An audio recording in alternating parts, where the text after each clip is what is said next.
Ruti emisiyo kema tiga maraka ligani deme ya maito doa tumi dedaska tumo deje imo dene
Praise God.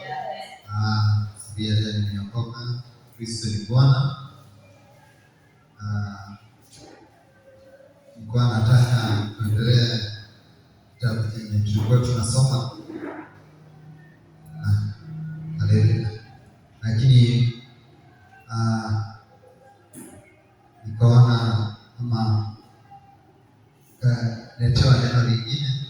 So tutaendelea na kitabu cha Joshua, but we shall look other things. Bwana asifiwe.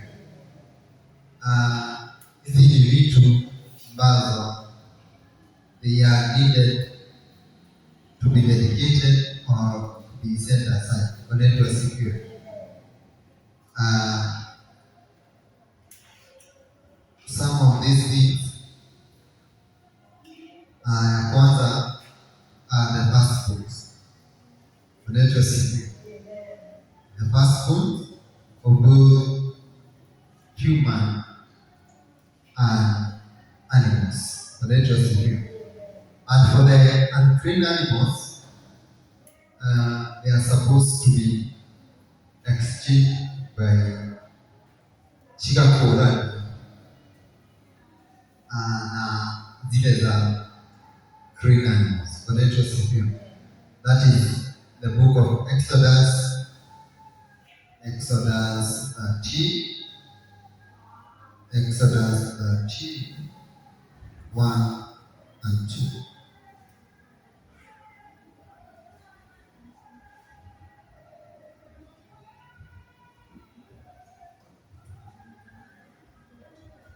Kutoka 13 mstari wa kwanza na wa pili nasema hivi: Bwana akasema na Musa na kumwambia, nitakasie mimi wazaliwa wa kwanza wote, kila afunguaye tumbo katika wana wa Israeli, wa binadamu na wa wanyama, ni wangu.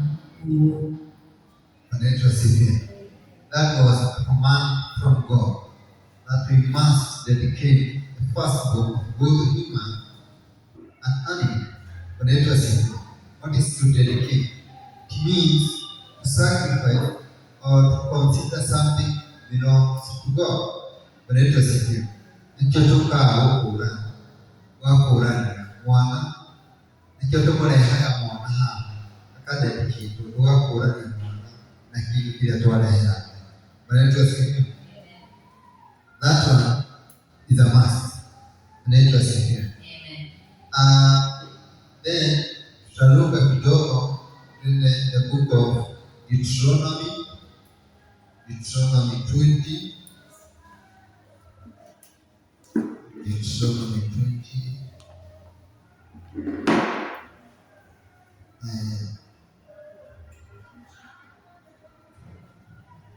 Verse 5 kuendelea hadi verse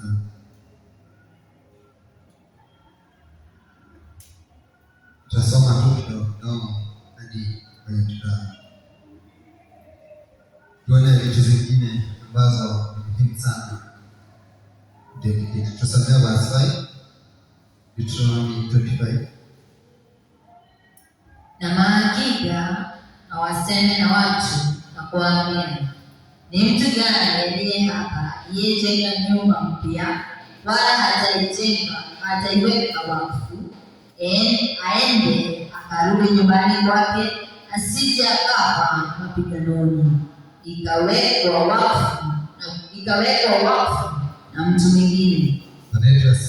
Amen. This means wherever you have a new house, wherever you go to a new place, unataka kuishi, you must dedicate that house to your God. Anaitwa siku. Ukikosa kufanya hivyo, mtu mwingine anaweza ingia na kudedicate that house. Anakisha itakuwa yake. Anaitwa siku. The other time kaangalia nilikuwa nimewaambia you must own something physically as well as spiritually. Anaitwa siku. Wakati unatolea ile nyumba kwa Mungu, when you dedicate that house to God, unamwalika Mungu unayetumikia ile nyumba. Anaitwa siku. Ndiposa unaweza ingia nyumba kwenda vitamini. Anaitwa siku. Tado tiwe kayeye kupilio hoya. Anaitwa siku. Wako na Mungu na ukutana. Anaitwa siku. Ndiposa Mungu anawaambia utikarakia madiha kusoma pale nawaambia kama mtu akadedicate a house asiende vipi. Anaitwa siku. Kwa maana gani? No akiyo weshi hali yeshi ni nyumba yako hana na digereke. Anaitwa siku. Kwa hiyo si akoshi.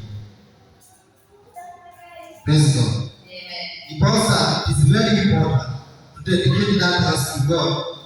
Nega na kayoya utokatage amegita. Anaitwa siku. Because we dedicate even the church. Nega na kayoya kuhoya. Kuhoya. Anaitwa siku. Amen. When you fail to do so, utakuwa na shida mingi katika maisha. Anaitwa siku. Baba, Lord, nevi, kana utonaga na shida. Utaramenya kanene kane tu. Anaitwa siku. Sisi kuna nyumba zinajengwa hakuna mwenye anaingia. Unasikia kuna vitu. Ulijenga kwa yenyewe. Hapana ulipisha hapa. Anaitwa siku. Tado wakao ambayo naweza leta vitu. Anaitwa siku. Basi ni mtu gani aliye hapa aliyepanda shamba la mizabibu wala hajatumia matunda yake, aende akarudi nyumbani kwake, asije akafa mapiganoni, yakatumiwa na mtu mwingine matunda yake. Anaitwa siku. Amen. Planted a new vine. This means una shamba. This means you acquire a land. Anaitwa siku. It is very important for you to dedicate that thing. Na ukao waleta matunda mama bogoshi. Anaitwa siku. When to that, so it means you must dedicate that thing to God. This means everything that you acquire in life, hata kama ni dua, hata kama ni yako, dedicate it. Sikilizani na moyo wako. Anaitwa siku. Yeye ana roho should walk.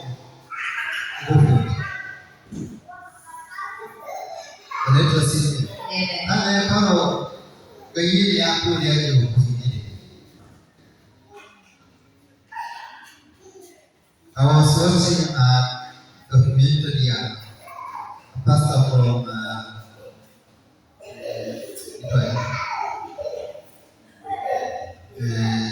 Namibia. Alikuwa anasema these cars zenye zinakuwa zikikuja ni podcast zinakuwa na namba, those numbers mean something, na zinakuwa zimeandikwa mean something. Alikuwa wakidai hizo namba inaonyeshana ati hiyo gari inastahili kufanya accident kweli. Wanaitwa sivyo. Na akaenda katika police station zao, anachukua zile namba na inatoa. Ikitoa, ukienda kwa OB zao, ilikuwa inaonyesha exactly the same thing zenye zilikuwa imeandikwa, utapata accident ni yake. Wanaitwa sivyo.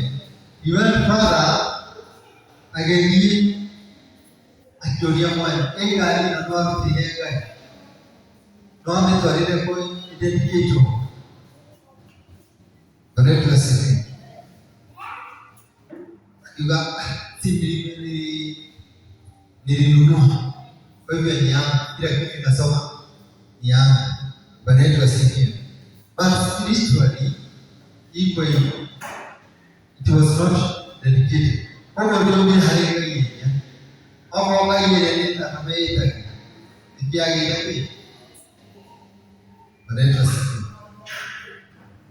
Tusome the book of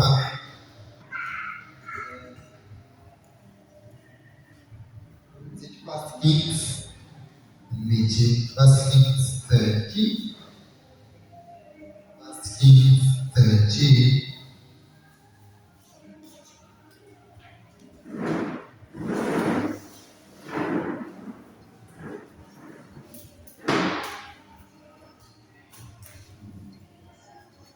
When I say Kings 17.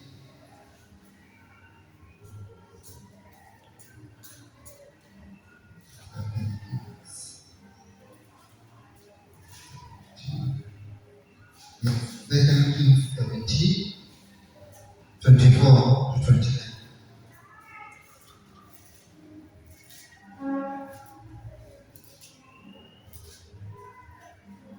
Wafalme wa Pili 17 mstari wa 24. Naye mfalme wa Ashuru akaleta watu kutoka Babeli na Kutha na Hama na Hamadi na Selavaimu, akawaweka katika miji ya Samaria badala ya wana wa Israeli. Wakaumiliki Samaria, wakakaa huko katika mji wake, katika miji yake. Basi ikawa wakati ule walipoanza kukaa huko, hawakumcha Mungu. Kwa hiyo Bwana akapeleka simba kati yao, nao akawaua baadhi yao. Kwa hiyo wakamwambia mfalme wa Ashuru, akasema, wale wa mataifa uliowaamisha na kuweka katika miji ya Samaria hawaijui kawaida ya Mungu wa nchi. Kwa hiyo amepeleka simba kati yao, tazama wanawaua, kwa sababu hawaijui kawaida ya Mungu wa nchi. Ndipo mfalme wa Ashuru akatoa amri, akasema, mpelekeni mtowapo wa makuhani mliowachagua kutoka huko, waende wakae huko, wakawafundisha kawaida ya Mungu wa nchi. Basi mmoja wa makuhani waliochukuliwa katika Samaria wakaenda, akakaa katika Babeli, akawafundisha jinsi ilivyowapasa kumcha Bwana. Lakini pamoja na hayo, watu wa kila taifa wakajifanyia miungu yao wenyewe, wakaweka katika nyumba za mahali pa juu walipopafanya Wasamaria. Kila taifa katika miji yao walimokaa. Amen.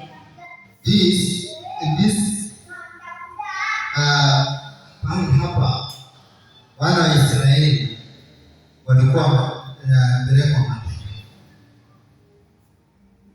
Then the king akachukua watu wengine kutoka nchi zingine akawapeleka nchi ya Samaria, na mahali pale hawakuabudu Mungu wa Israeli. Na Mungu akatuma simba akaanza kuwaua kwa sababu hawakuwa wanaabudu huyo Mungu. So you can go a place into a place, uanze kupigwa, uanze kufahamika. Why did God do that? Kwa sababu the children of Israel walikuwa wamededicate their land to him. Walikuwa wametoa mali zao na wakampelekea magepona ni exchange.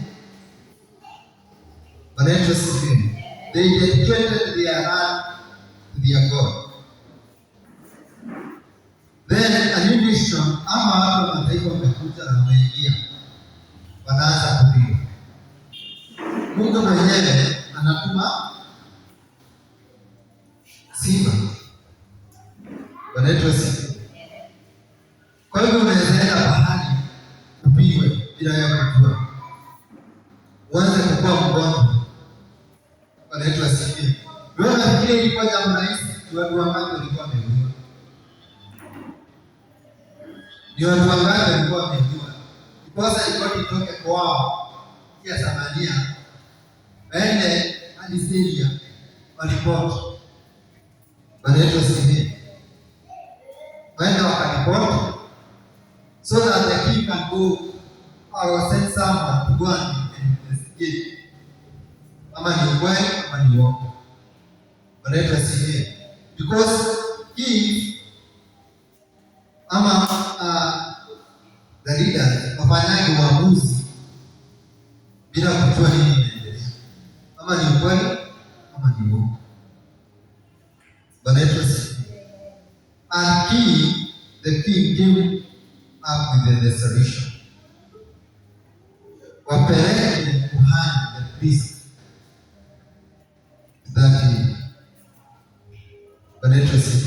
afunze njia za Mungu wao kwa maana nililangaiye ya hina.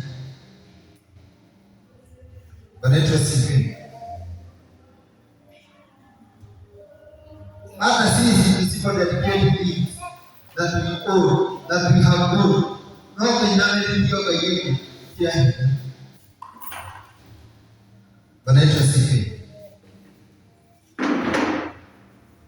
Ni mwimbaji enda mwewaja alikuwa ameimba heka heshima ya Mungu.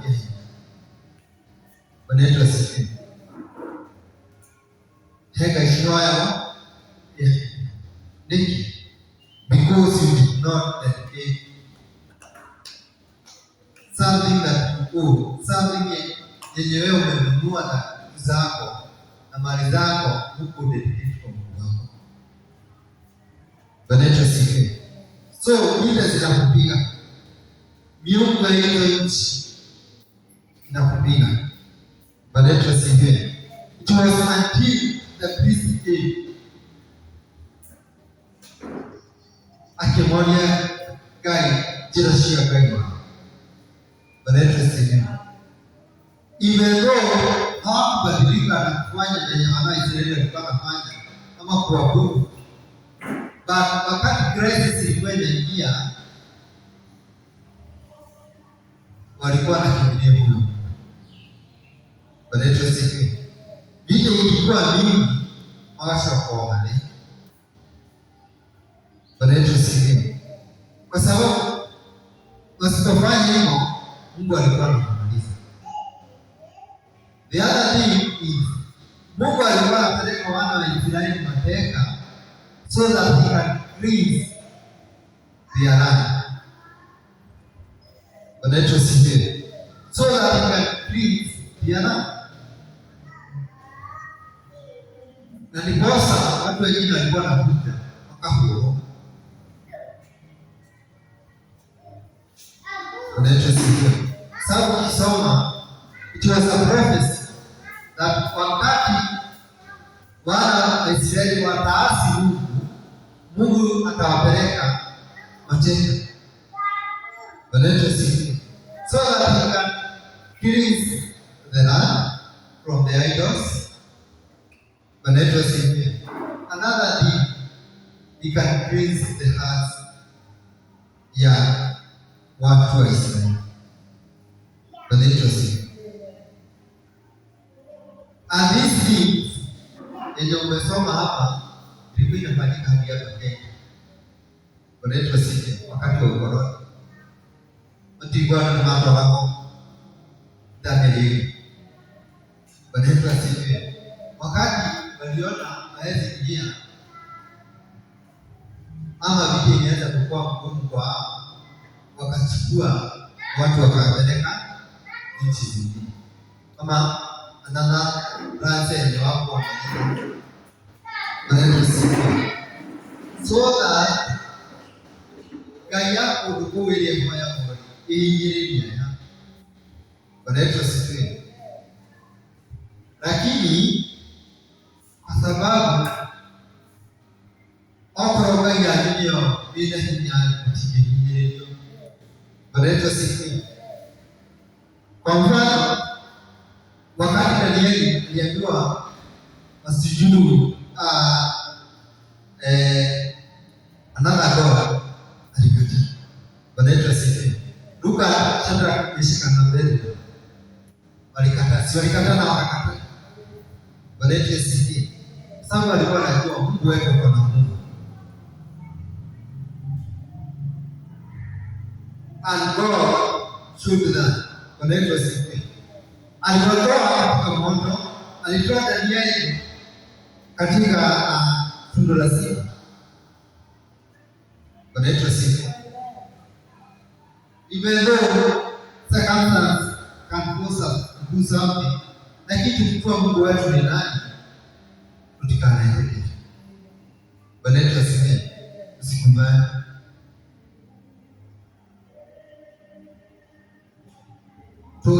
Kama ni kuishi hata tuishi, lakini huwezi sujudu viungo vingine. Wanaitwa sihiri. The same thing happened huku. Wanaitwa sihiri. Kanawekwa kabila yako kama nani? Kunani? Kwa nini? Walikuwa wanapelekwa, walikuwa wanaripotiwa ili waende wapigwe na miungu ya mbalimbali. Wanaitwa sihiri. And when waliona hawapigwi, they came up with another plan. Wanaitwa sihiri. Wageuka na mfano. Mfano mwingine hapa Kenya ni familia ya Kirima. Ikisoro Balanisi. Wanaitwa sihiri. Kuna pahali part of their land iliuzwa na watu wengine. Wanaitwa sihiri. Hata kaunti ya Nairobi imejenga siri kwa shamba yao. Wanaitwa sihiri. Shamba ni yao. Inafanya ya rangi yako. Na muda ni wao. Tete nasema shamba ni yao. Na wameenda na wameshika kesi. Lakini waenda. Wanaitwa sihiri. Kila kitu inasema ni yao. Na muda ni wewe ndio.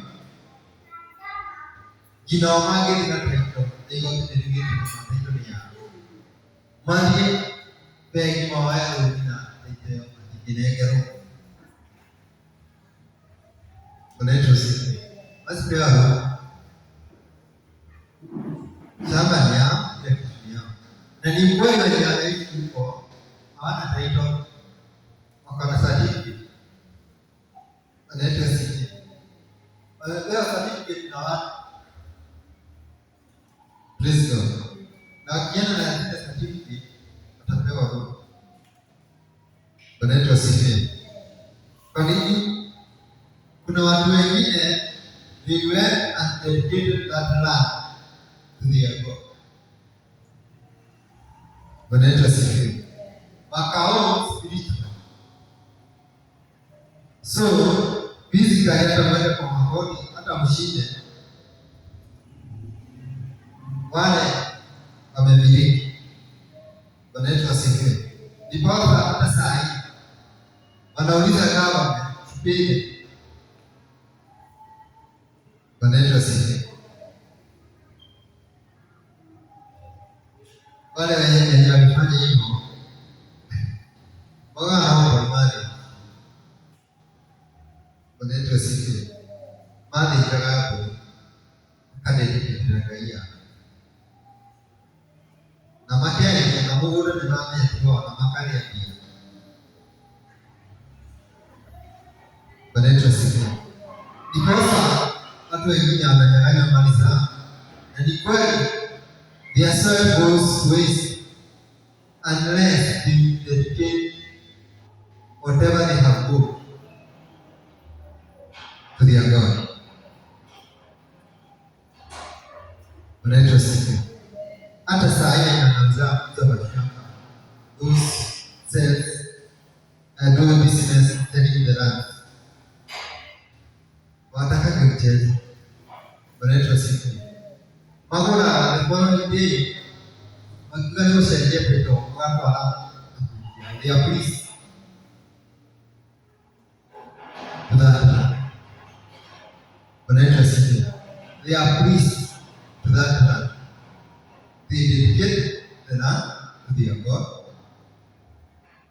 Wanaitwa sisi. Tukumao watike mama wa shida ni wazi. Wanaitwa sisi. So it is very important to dedicate the land that you go to your God. Wanaitwa sisi. Ona hata mazao wanaitwa sisi. Nimesema kweli ati muda wake ndio kwa nimeenda huko yake. Wanaitwa sisi. That's your business.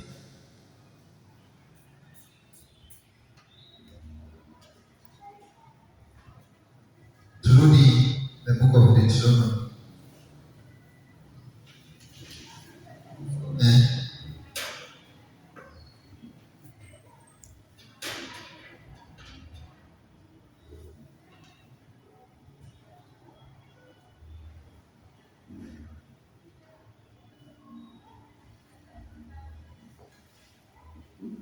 Deuteronomy 20 na tuendelee 7.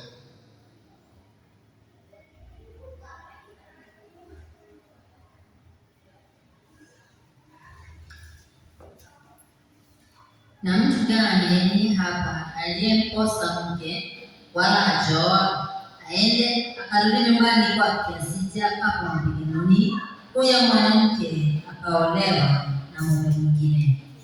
Praise God. Another thing is very important to be dedicated to your God. It is your marriage. Wanaitwa sisi. Marriage.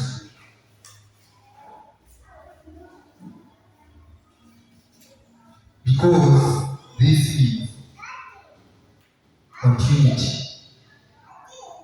Wanaitwa sisi. Continuation of your generation.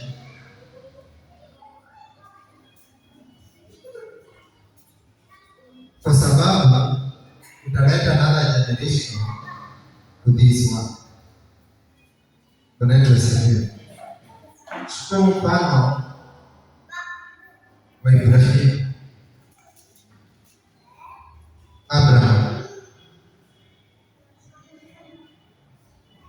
Abraham was married to Sarah. Bwana wetu asifiwe. Na Mungu alikuwa amemwambia atambariki na uzao. Bwana wetu asifiwe. Miaka yao ikasonga sana bila mtoto. Then Sarah came up with another plan. Akaona yeye amezeeka, waachana na ile plan ya Mungu, akuja na plan nyingine. Ibrahimu apata mtoto na nani?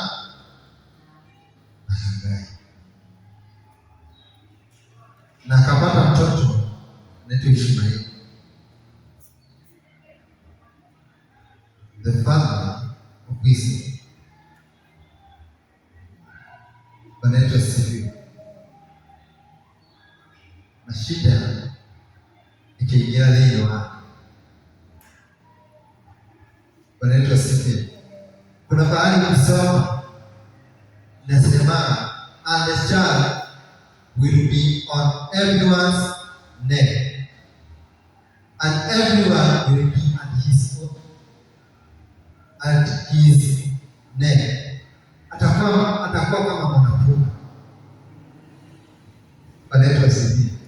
Ni hawa kama nduka hawa. Bwana wetu asifiwe. Hata saa hizi wanapigana. Wanapigana. Kwa sababu gani? Amani. Kuna video ilifunguliwa pale. Bwana wetu asifiwe. Kosa kuna hizi vita Iraq, Amerika, Israel. Haitaisha. Bwana wetu asifiwe. Itawaisha. Matikana kakafoka. Because that one iliongewa na Mungu. Bwana wetu asifiwe. Iliongewa na nani? Na Mungu. Atakuwa kama mwanapunda. Tage huo kama mnyaji hana.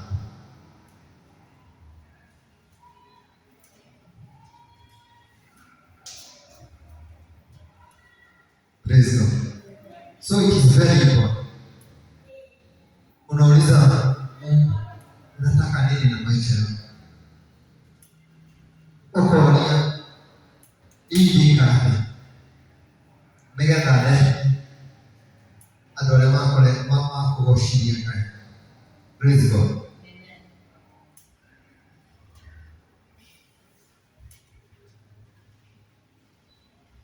Kwa sababu another example, angalia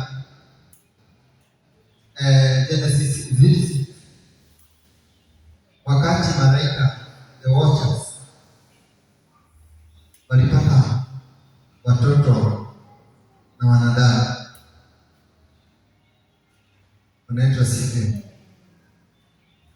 walizaa giants, wanaitwa siku. Na ukisoma another book, zile giant zilikosa, watu walikosa kuwashibisha kwa sababu walikuwa wanakula sana, and they are very big.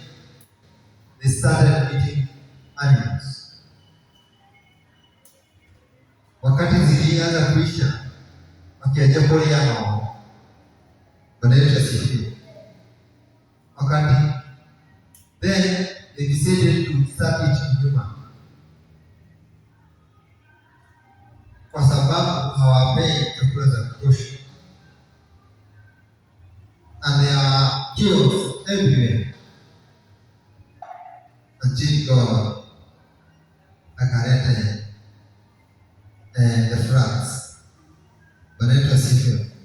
That one was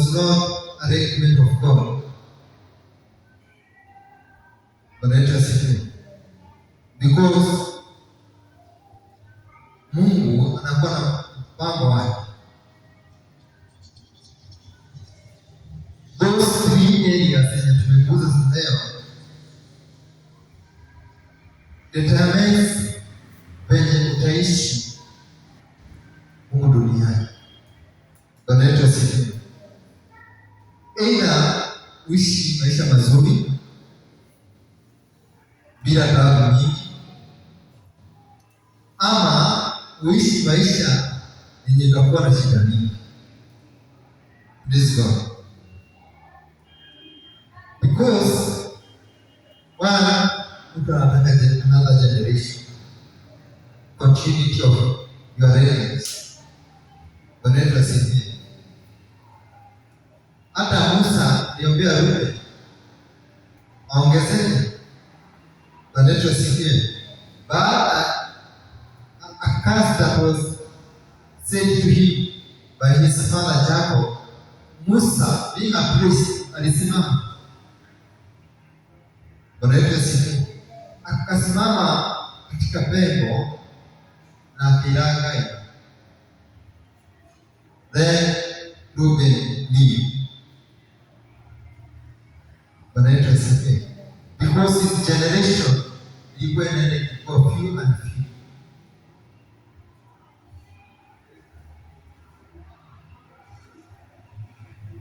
Praise God. A priest can do all those three things. Number 4, na Mungu atasikia. And God will protect you. And God will make you fruitful. Praise God.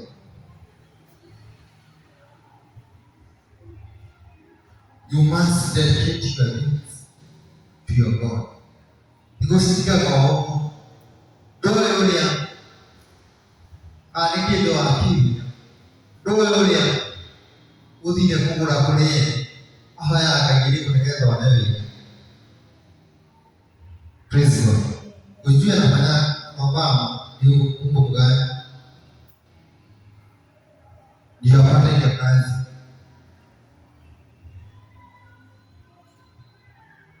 Kwa sababu ile Mungu umempa kazi itafuata kenye ameumba. Praise God. But you have the power because you have got that thing with your money. Yenye Mungu wako amekupa. Because you have owned that thing physically, you must own that thing spiritually. Praise God. Roho ni Mungu mwenyewe anaingia mahali pale. Kidogo have not dedicated that house. Ukijenga nyumba, zini mali zako umetumia zenye Mungu amekupa. Mbona una dedicate tena? Kristo. Tadu ukinoke wenye anakusaidia au wenye anajenga and dedicate that and his God. Bwana Yesu asifiwe. Wewe unajaribu kwenda kulala kwa ile nyumba, unasikia vipi? Unapigwa. Bwana Yesu asifiwe. Hata kama ya condition you go ila dedicate ya hiyo tume no ndio raika ndio rai. Bwana Yesu asifiwe. Ile kodi yenye unalipa ili uishi pale. Bwana Yesu asifiwe. Tuikale na yaga tuikale yaga. Bwana Yesu asifiwe.